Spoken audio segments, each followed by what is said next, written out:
Ok, perfecto. Entonces estamos a través de nuestro Facebook Live, facebook.com/Radio One 1037, ya transmitiendo en vivo una entrevista exclusiva aquí con Tegan and Sarah. Welcome to Argentina. Thank you. Thank you so much for being here with us. We love it so far. We're very excited to be here, finally. Ok, perfect. Dicen que están completamente contentas de estar aquí con nosotros y lo primero que le vamos a preguntar es, bueno, que se puedan presentar un poco, ¿no? Ante nuestros oyentes y que nos cuenten un poquito cómo surgió la banda. Can't you introduce yourself to our listeners and how did you guys come about? Well, we are Tegan and Sarah, and we came about in our mom's stomach. Okay, we're twins, so we were born at the same time, and we loved music. We grew up in the 80s, and we loved listening to music, you know, everything like David Bowie and Prince to Bruce Springsteen, Cyndi Lauper. And in the 90s, we started a band. And then fast forward 20 years, and we're here. Is your influences Prince, David Bowie, I think, well, as a kid, you know, that's what we listened to, so I think that's why we love music. But I think we're influenced by everything. We grew up in the 90s, right? So, Nirvana and Smashing Pumpkins, like rock music, and then dance music and punk music. We loved, you know, a lot of 90s punk bands, you know, like Green Day and Rancid. And I think in Green Day. Yeah, Green Day, yeah. Totally. So I think a little bit of everything, you know. But these days, you know, we do a mix of like indie rock and rock music and pop music. And Bueno, nos están contando que se conocieron puntualmente dentro de la panza de su madre porque son gemelas y porque están aquí con nosotros y más que nada también escuchando muchísimas canciones de la década del 90, muchísimas canciones que tienen que ver con el punk, muchísimas canciones que tienen que ver también con David Bowie, con Nirvana y por sobre todas las cosas, esas son sus influencias. What's the name of the album? Love You to Death. Well, we thought it was sort of like an exaggeration, you know, like you tell someone that you love them so much, like you're gonna love them till they're dead. About personal experience. Anything. I think that I know for myself. I think that there's a sort of like a focus on my own identity and my relationship with Tegan as my sister, but I think that the title applies to any kind of relationship that is very extreme. Le preguntamos concretamente si el nombre del álbum que llevan en este momento, que es Love You to Death, amarte hasta morir o algo así, venía de una experiencia personal o si tenía que ver puntualmente con alguna experiencia que hayan tenido en este momento, y nos contaban que si bien están hablando un poquito de su relación entre ellas, también tiene que ver con esta exageración total de amar hasta morir a cualquier relación o a cualquier persona. Do you think people who listen to That Girl or Boyfriend or Stop Desire know who you are?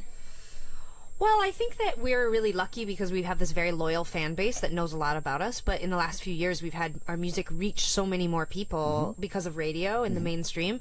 And it's kind of cool. Like sometimes I'll meet someone and get talking to them and tell them that we had a movie in the Lego movie, you know, Everything is Awesome. Or I'll say, oh, we have this single called Boyfriend. And they'll be like, oh, I know who you are. But I love that music can reach everyone all over the world and not necessarily know who we are as sisters or as a band and our history, but they'll know the music. You know, it's kind of like a universal language thing. Are you excited or are you happy with fame and the recognition, something like that? Yeah, it's very surreal because when we first started out, we had success at home in Canada, but now, especially now with this record, it's surreal to be able to go to Argentina or to go to China or to go, you know, wherever, to France, wherever we go, we have at least a small fan base that will come out and see us play. And that's actually very, that's not something we necessarily assumed would happen for our band.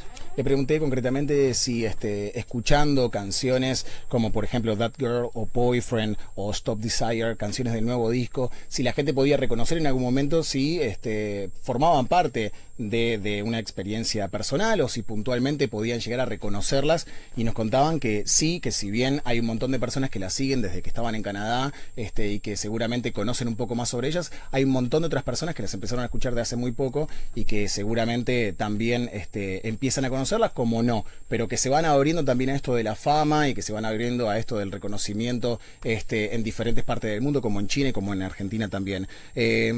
What's your favorite song on your new album? I mean, they're all really different, and everywhere we go, it feels different. We were just in Europe, and there was a really big reaction to a song called Hang On to the Night, which is what closes the record. And I love that. I love seeing a song I didn't expect people to fall so in love with, and everybody loves it. What's the name?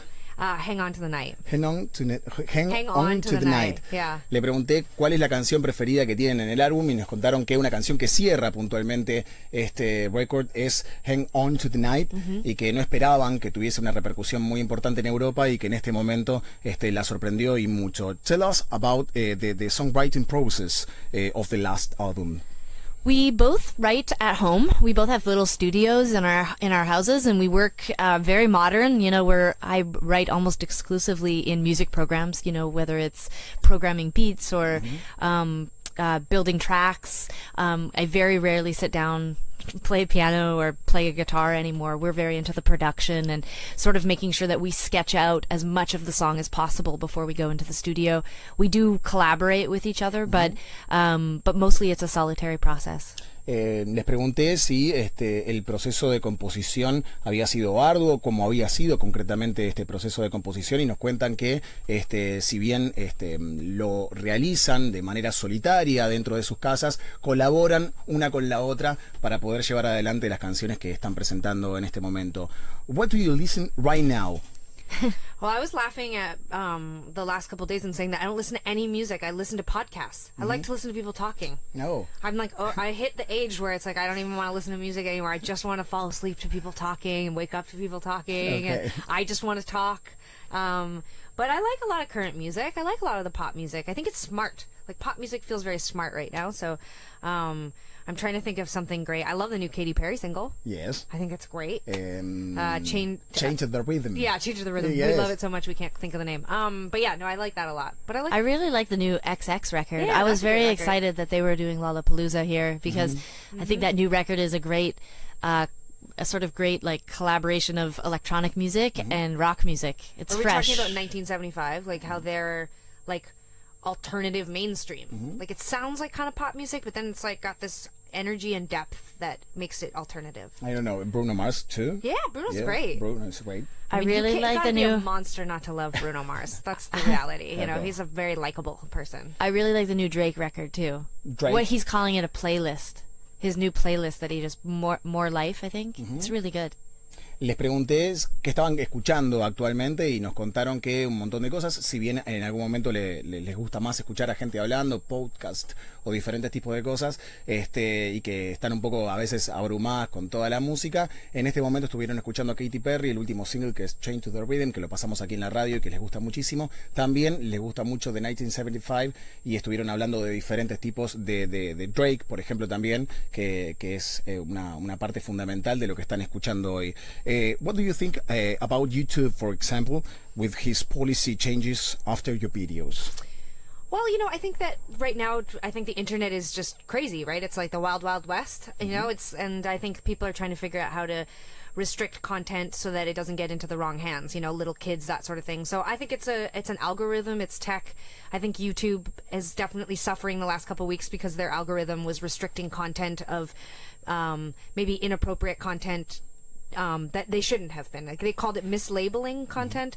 So a lot of our videos were restricted, and you know, there's lots of theories about why that's happening. But I think that we're living in a time right now where we have to speak out when you're restricted, and we have to still, you know, restrict content that's inappropriate. But we're not inappropriate, so it's, you know, I think it's complicated and it's boring because it's technical. But I'm really glad YouTube took notice that so many of us on the internet who are creating content and who are popular and drive content or drive users to their site, I'm glad they took notice and they're stepping up and they're going to fix the problem. And, you know, I think that we're going to continue to face certain discrimination throughout our career, but I do not think that YouTube was trying to discriminate against anyone. I mean, we did point out earlier that our dancing in the video that was restricted is not awesome, but I think that they're gonna fix the problem. So. Hace un tiempo YouTube restringió algún tipo de video de ellas puntualmente que se estaba proyectando y bueno, la opinión que tienen con respecto de lo que pasa con YouTube y los diferentes algoritmos que se van dando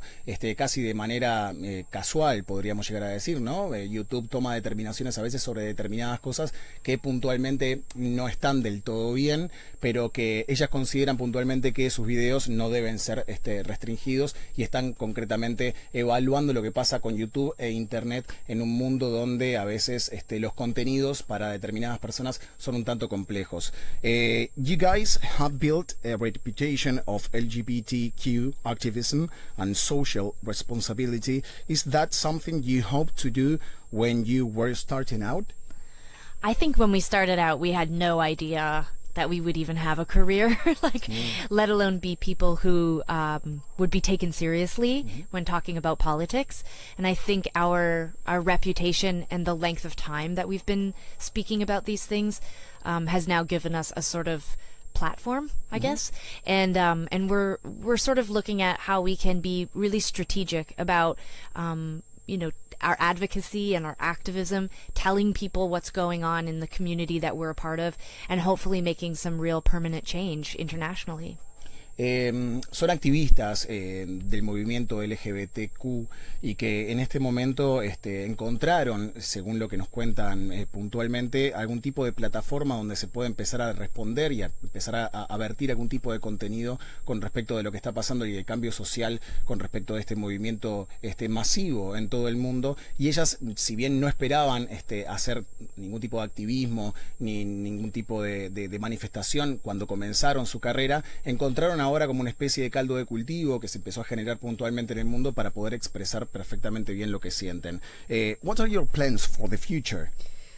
Well, I think, the world's changing so much and music's changing so much that I don't know if we'll make another record or we'll just put songs out. And I mean, I think that in the short term, our goal is to continue to build our audience and to hopefully, like Sarah said, to make change in the world with our foundation. And I think we will continue to make music and put it out in some way. I don't know, maybe telepathically. Maybe that's the next music service. But I hope we can keep doing what we're doing. We're so lucky to do it. So. Les pregunté qué es lo que pensaban hacer en el futuro y nos contaron que piensan seguir expandiendo un poco su música, expandiendo también la audiencia que las escucha día tras día y también poner algún tipo de actividad concreta a través de su fundación. What do you think about Argentinian people? Everybody here speaks such good English and is always apologizing. Like, it's beautiful that we can communicate so easily. So everyone is so friendly. I like that everyone speaks really quickly. Like you talk fast and we talk really fast. So far I feel like there's a kinship, like there's a lot to connect with, and it's beautiful here. And we keep hearing about all the meat and the food, so we can't wait to just pork out.